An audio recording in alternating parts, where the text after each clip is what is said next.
দুনিয়াতে যত মানুষকে আপনি আপন দেখেন এরা সবাই হয়তো আংশিক কোনো কোনো ক্ষেত্রে কেউ বিভিন্ন পার্সেন্টেজে আপন, কিন্তু আপনার সবচেয়ে বড় আপন হলেন আপনার রব আল্লাহ রাব্বুল আলামিন। আল্লাহর চাইতে বড় আপন আর কেউ নেই। আপনি একান্তে আল্লাহর সাথে একটু কথা বলেন। যারা ডিপ্রেশনে ভুগছেন, অশান্তিতে ভুগছেন, মানসিক অস্থিরতায় ভুগছেন, আজকেও আমার অফিসে আসার আগে দেখি এক লোক বসে আছে, নামাজ পড়লাম আমরা, উনি নামাজ পড়লেন না। তো আমি যার মাধ্যমে আসছে তাই জিজ্ঞেস করলাম, নামাজ পড়লেন, উনি কি মুসলমান না? বলে মুসলমান, কিন্তু উনি অন্য জগতে আছে। কি? উনি আত্মহত্যা করবে। আজকের ঘটনা, উনি আত্মহত্যা করবে, উনি হাসছেন আপনারা। এর আগে এক জুমা অফিস থেকে আমাকে ফোন দিল, জুমার নামাজ পড়াইতে ঢুকবো, বলতেছে এক লোক অফিসে এসে ঢুকছে, আপনার সাথে দেখা করবে, সে আত্মহত্যা করবে, জুমার নামাজও পড়বে না, এখন মরার আগে আপনার সাথে একটু দেখা করতে চায়। আমি আছি নারায়ণগঞ্জ, আসছে ঢাকায় অফিসে। ভাইরা আমার, আপনারা হাসছেন। ঘরে ঘরে অশান্তির সমুদ্র চলছে, ঘরে ঘরে মানুষের মধ্যে অশান্তির মধ্যে হাবুডুবু খাইতেছে। তরুণ ইয়াং মানুষ, বাচ্চা ছেলে এখনো দুনিয়ার কিছু তার পায় নাই, ব্যবসা বাণিজ্য গ্যাঞ্জাম ফাসাদ কিচ্ছু পায় নাই, কলেজ ইউনিভার্সিটিতে পড়ে, সেখানে শতাধিক ছেলে এক বছরে আত্মহত্যা করে ফেলতেছে। মানসিক শান্তি যেটা, এটা এই সমাজের প্রতিটা ব্যক্তি থেকে উঠে যাচ্ছে। প্রত্যেকটা মানুষ অস্থির। এর মূল এবং প্রধান কারণ হলো এই কলব এবং অন্তরে যে জিনিসটাকে ঢুকানো দরকার ওটা না ঢুকাইয়া ভুলটারে ঢুকাইয়া বসে আছে, ইনস্টল করে নিছে দুনিয়াকে। দুনিয়া ছাড়ার কিছু তার মাথায় নেই।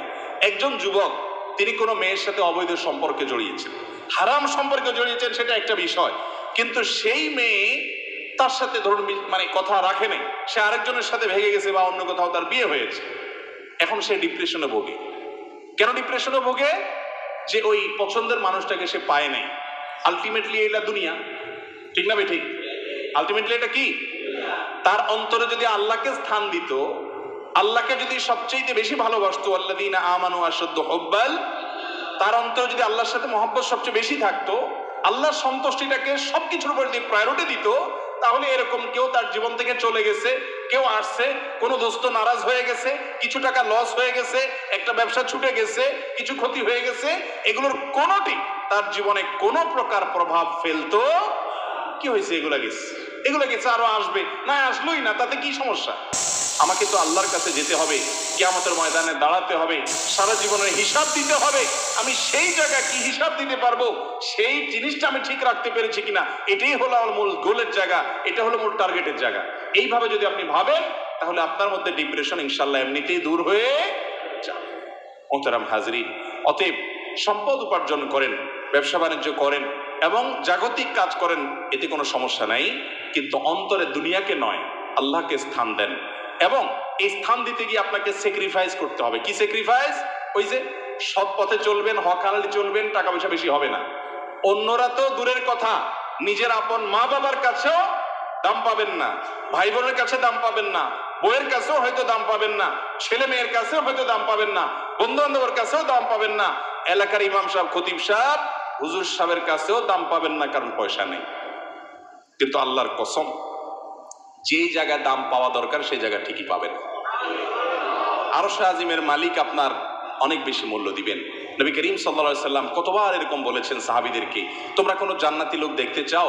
বলি ইয়া রাসূলুল্লাহ, দেখতে চাই। একটা লোক চলে যাচ্ছে সামনে দিয়ে, তিনি জিজ্ঞাসা করেছেন, এই লোকটা সম্পর্কে তোমাদের কি ধারণা? বলি ইয়া রাসূলুল্লাহ, লোকটা খুব সাধারণ একজন মানুষ, এত গরিব, সমাজের এত সাধারণ মানুষ যে এ ব্যক্তি কারোর মেয়ে বিয়ে করতে চাইলে কেউ তার কাছে মেয়ে বিয়ে দিবে না, কেউ তাকে পয়সা হাওলাত দিবে না, কেউ তাকে চেয়ার দিবে না, কেউ তাকে কদর করবে না। আরেক লোক আসছে, নবী করিম সাল্লাল্লাহু আলাইহি সাল্লাম বলেন, এর সম্পর্কে তোমাদের বক্তব্য কি, মূল্যায়ন কি? সাহাবীরা বলছেন, ইয়া রাসূলুল্লাহ, এই লোকটা যার মেয়ের বিয়ের অফার করবে, সবাই তার কাছে মেয়ে দিতে পারলে সৌভাগ্যবান মনে করবে, পয়সা আলা, ভাবসাবালা, সমাজে অবস্থানওয়ালা। সে কারো কাছে কিছু চাইলে কেউ তাকে ফেরত দিবে না, তার অবস্থান আমাদের কাছে অনেক বেশি।